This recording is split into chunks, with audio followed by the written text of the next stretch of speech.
Hello everyone, today I want to talk to you about some attacks that happened in Amsterdam against Jewish people, and I want to look into what the religion of Islam has to say about Jewish people and Christians and see how that is related to what happened in Amsterdam.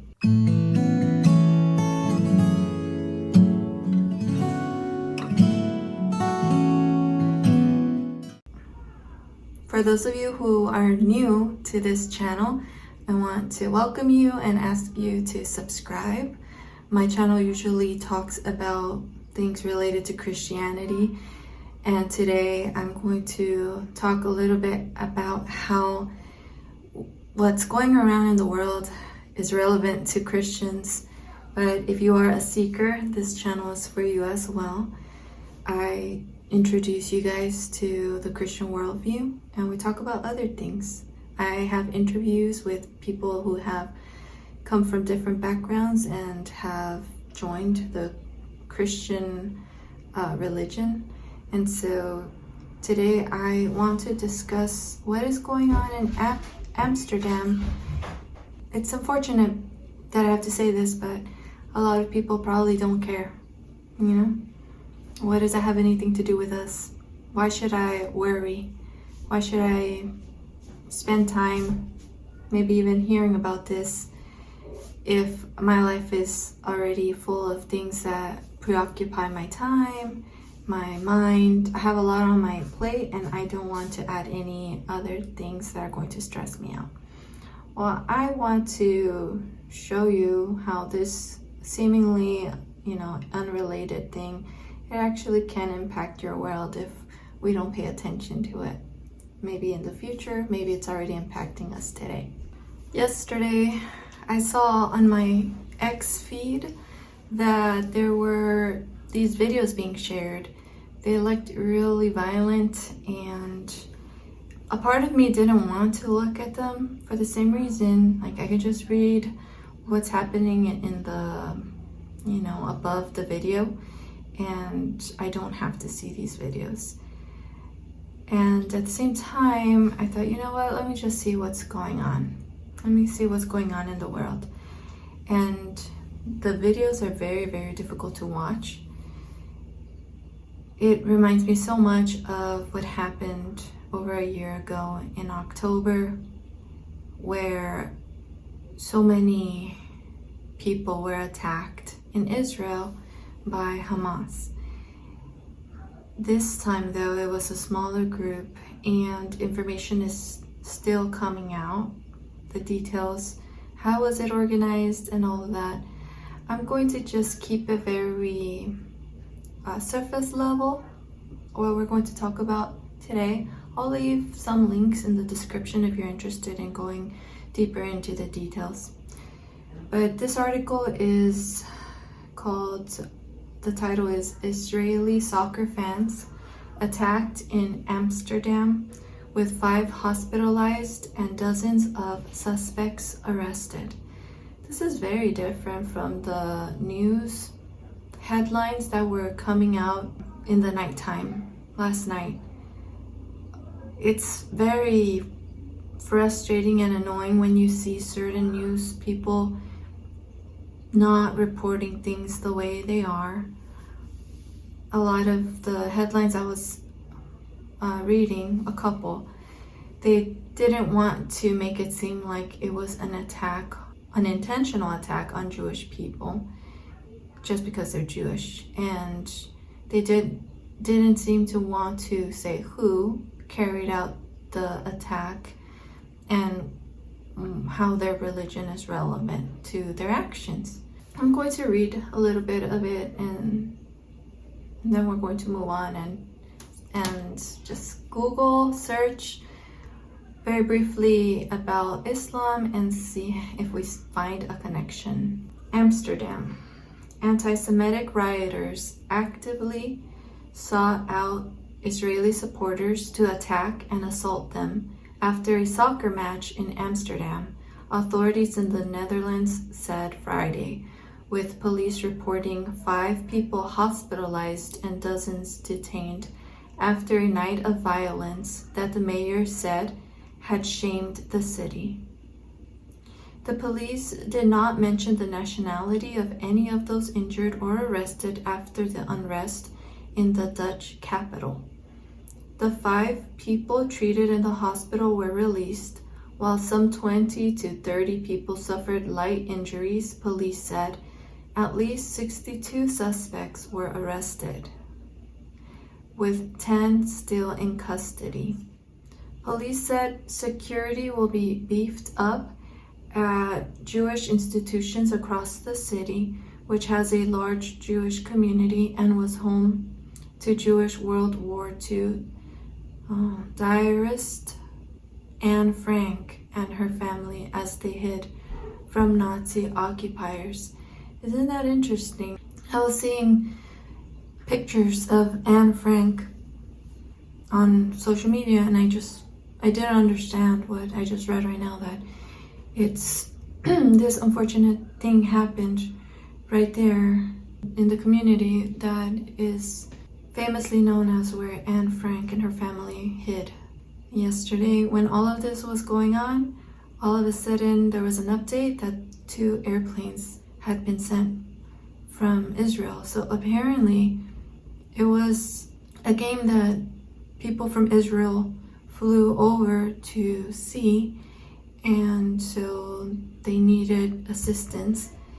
That's how Israel's prime minister handled it. They sent 2 airplanes to help those vans come back to Israel safely. In the videos that I saw, it was like, it seemed like gang members. If I can try to create an illustration that seems more to what we know over here, like in Los Angeles area. It seems like you go into a bad neighborhood and there's a group of people that want to hurt you, and they see that you're alone and they go after you, and these people were kicking and saying a bunch of anti-Semitic things. They seem to be forcing those people to say Free Palestine. There was one video with a couple of women on the floor. One of a man, he was out and they were kicking him. Despite that, there was one guy, I hate to see young men with so much fear in their eyes, in their face, at the evil that they're staring at, that's looking at them. And this guy was trying to say, I'm not a Jew, I'm not Jewish, so that they wouldn't beat him up. And still, he got punched on the head and fell down. And there was another image, a photo of a man bleeding. The story went that they were saying this guy isn't Jewish, and the guy ended up beating him up anyway because he said that he was trying to help a Jewish person. I'm surprised at the amount of people. It seems like it was very, very well organized, and it's scary and sad that there are this many people organizing in Europe. Personally, it makes me not want to go to Europe if the situation is, the governments, the leaders are doing such a terrible job at making sure their citizens are safe, let alone tourists, A lot of different things. Some people jumping into water to try to be safe.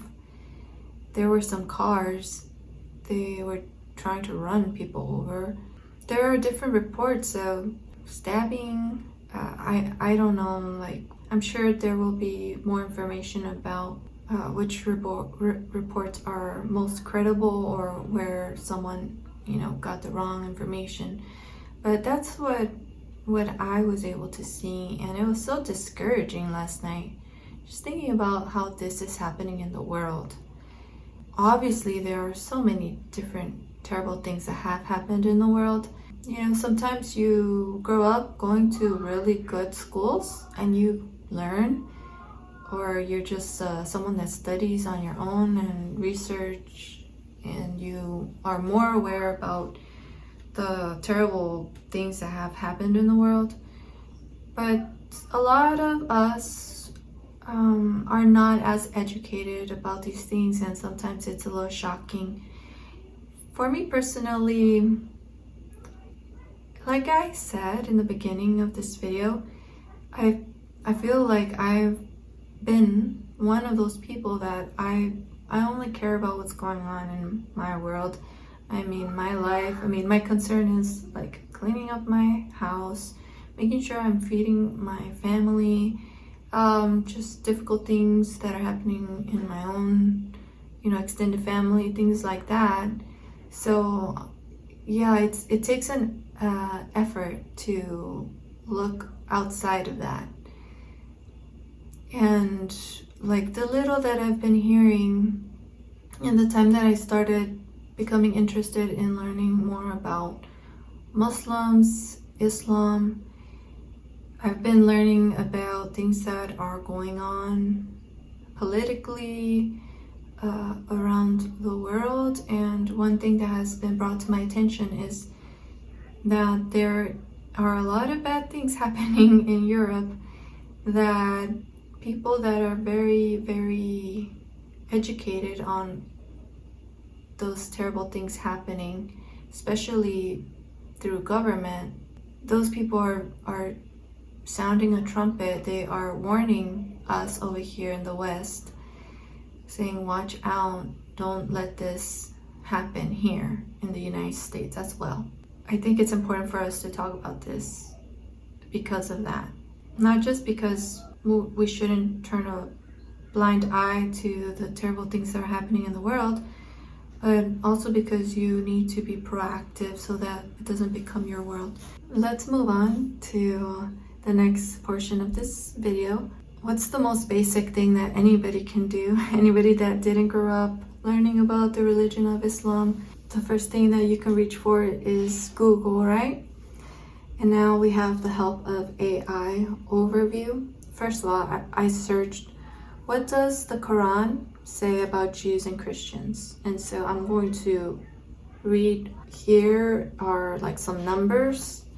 I'm not sure what those numbers are about, but it's the thing on top of those numbers says the Quran contains multiple passages that discuss Jews and Christians, including, there's this phrase that I've come to learn also that says first the Saturday people and then the Sunday people, and that's referring to that this mentality of coming after unbelievers, people that are not of the religion of Islam, that first they're going after the Jewish people who celebrate the Sabbath on Saturday, and then the Sunday people are is like the coded way of saying the Christians. We go to church on Sundays, right? Or if you're Catholic, you go to Mass. This is relevant to us too, not just the Jewish people, but Christians. The first one that comes up is 569. It says Muslims should not take Jews and Christians as friends, as they are friends with each other. It's one of those things where you can only interpret so much, because it's kind of like the same thing that you wouldn't just take one Bible verse from our Bible and try to interpret it just because of that one line, but so we won't read too much into these because they're like out of the context, So I don't really understand what's going on here, except that, hey, we're in their holy book, and it doesn't sound like they want to be friends with us or are taught to be friends with us. That's my impression. Let's go back. The next one is 518. The Quran rejects the claim that Jews and Christians have a special relationship with God and that they are exempt from punishment for their sins. They say that it's not true that Jews and Christians have a special relationship with God. The way they see us, even though you hear people say that we believe the same, we fall under the same Abrahamic religion, clearly the Quran does not include us, as believing the same thing. 9:30. The Quran criticizes Jews and Christians for claiming that Usair and the Messiah are the sons of Allah, respectively. Don't know what that means. And then Surah Al-Ma'idah 51. The Quran confirms that the Torah and the Gospel were revealed by God. That's interesting. From what I've heard, how can they say, well, I guess I know why, but how can they say that, how can the Quran confirm that the Torah and the Gospel were revealed by God, but then not believe what it says? And they have a whole explanation for why it's been corrupted and all of that, which is another video. I don't really see them showing any violence verses in the search. Let's go back to Google. Does Islam teach violence against Jews and Christians? How about that? So every website's going to tell you something else, right? See, I think there's a lot of propaganda, and I personally feel like Islam apologists are not honest. You know, it's like I've said before, I respect people that will be upfront about their views. Obviously that would put them in trouble, right? And it would hinder their agenda. People would not be so open to inviting people that have views that are violent against them. ISOGS.org. However, even an honest cursory examination of the Quran and the life of Prophet Muhammad, peace be upon him, will enable us to conclude that Muslims are not permitted to fight others based on belonging to another faith. See, I don't know about that, because why target the Jewish people, you know, in this attack? I feel like it's not being honest. I need someone to be honest with me. Man, everything I'm seeing is like the opposite of what we're seeing in reality. You can't tell me that.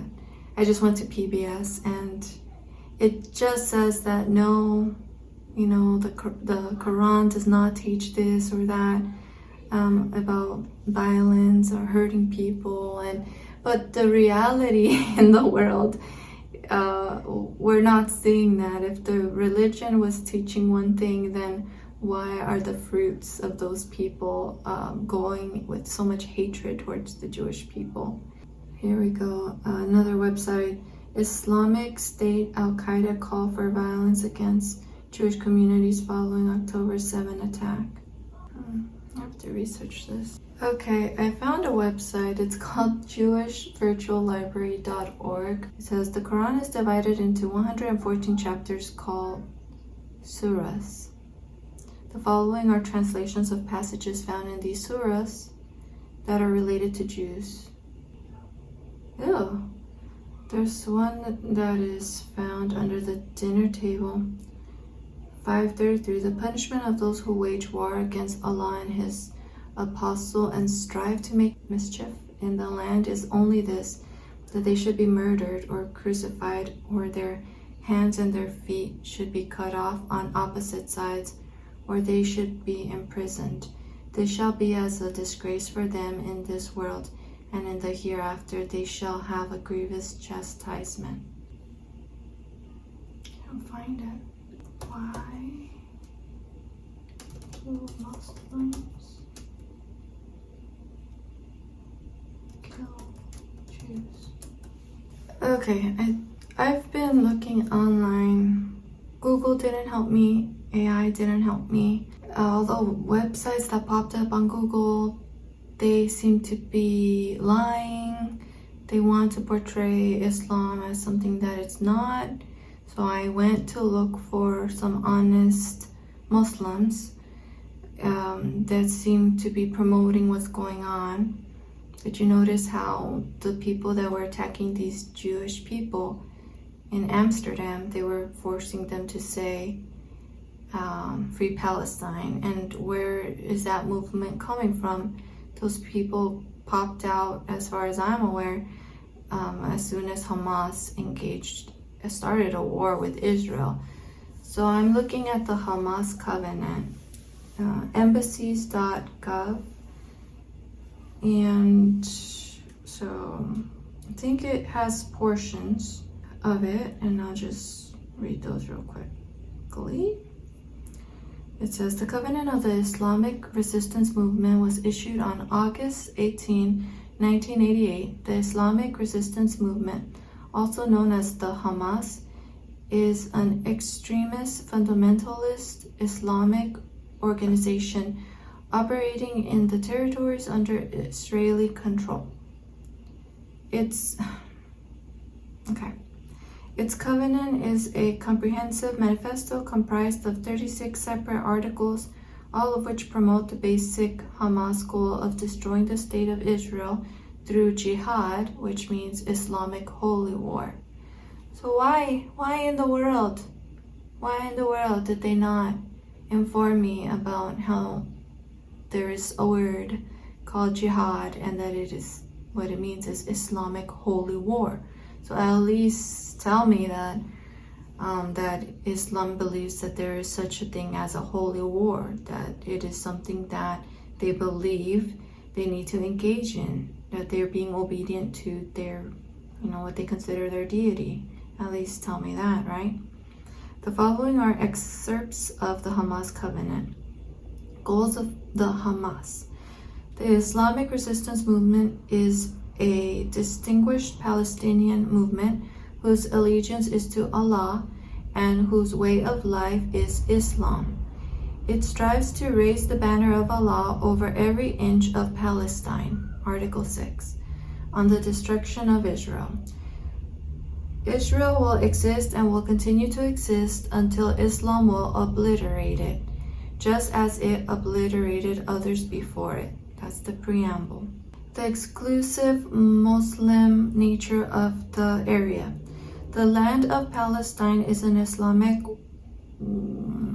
I don't know that word, starts with a W, which means apparently holy possession, consecrated for future Muslim generations until Judgment Day. No one can renounce it or any part or abandon it or any part of it. Article 11. Palestine is an Islamic land. Since this is the case, the liberation of Palestine is an individual duty for every Muslim wherever he may be. So that's Article 13, and that would explain why there are a lot of people that go and do all these protests and like all over the world, right?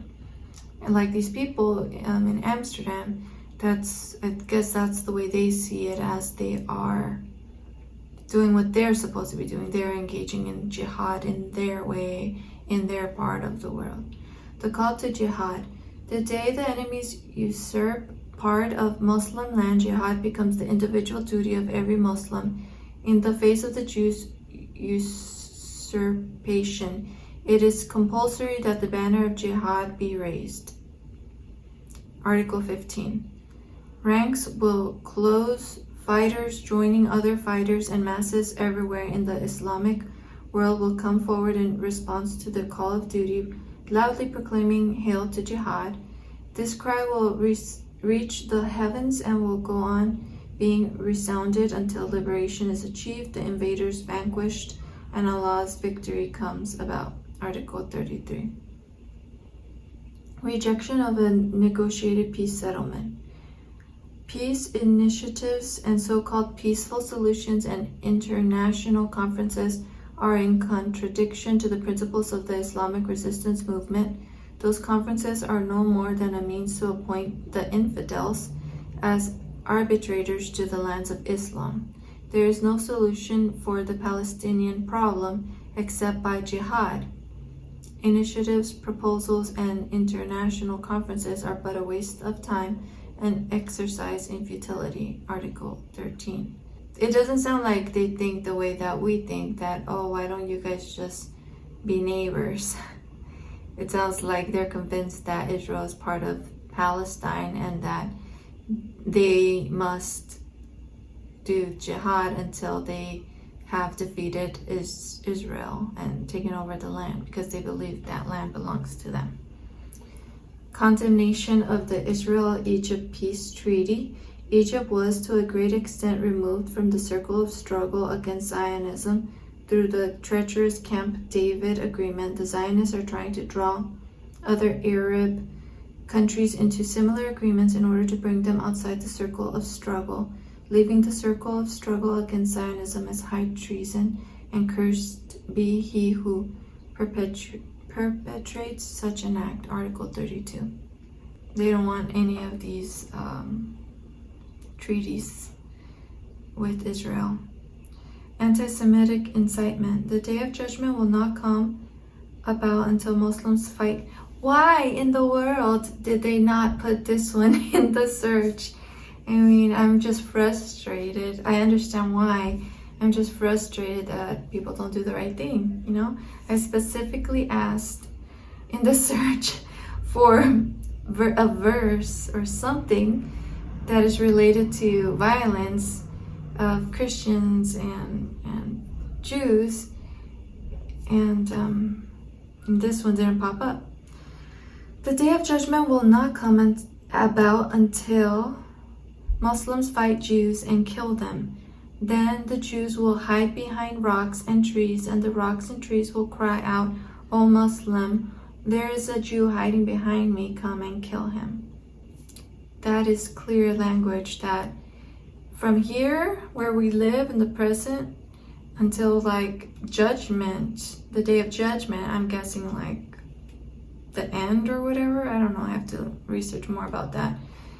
Whatever that day is, here to there is an activity that needs to happen according to them. That is that they need to kill the Jewish people. I'm lowering my voice because I don't want to get censored or whatever on YouTube.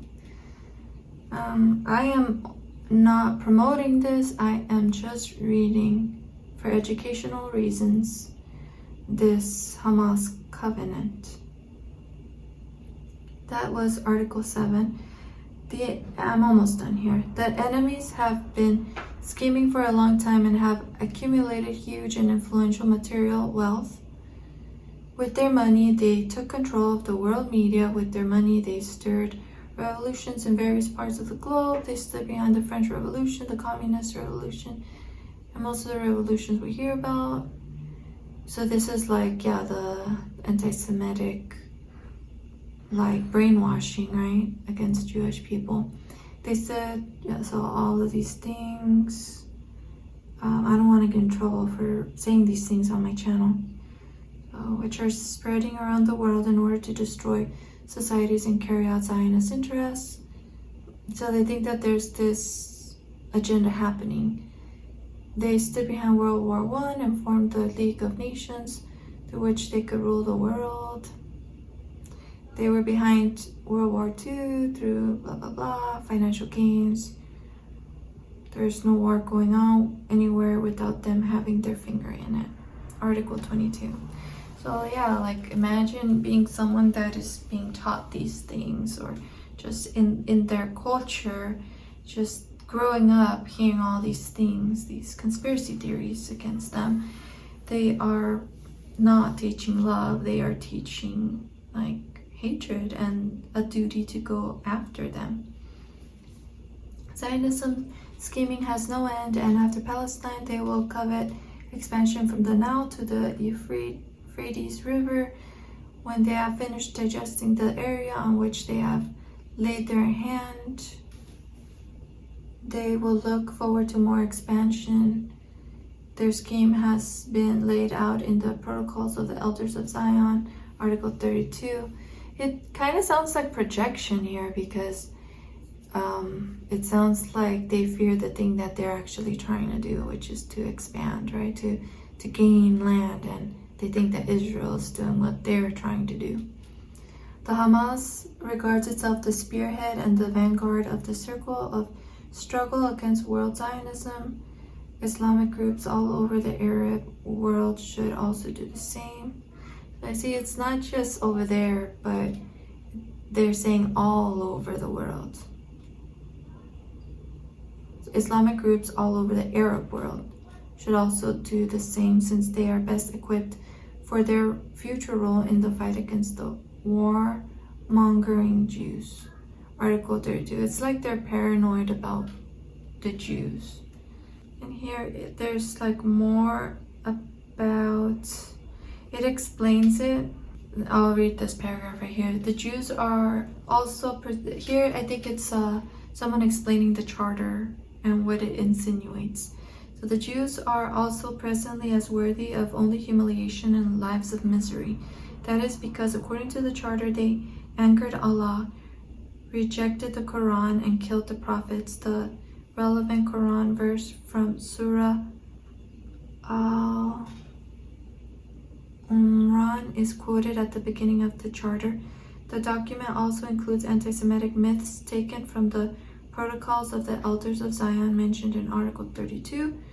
Regarding Jewish control of the media, the film industry, and education, Articles 17 and 22, the myths are constantly repeated to represent the Jews as responsible for the French and Russian revolutions and for all world and local wars. No war takes place, like we read already.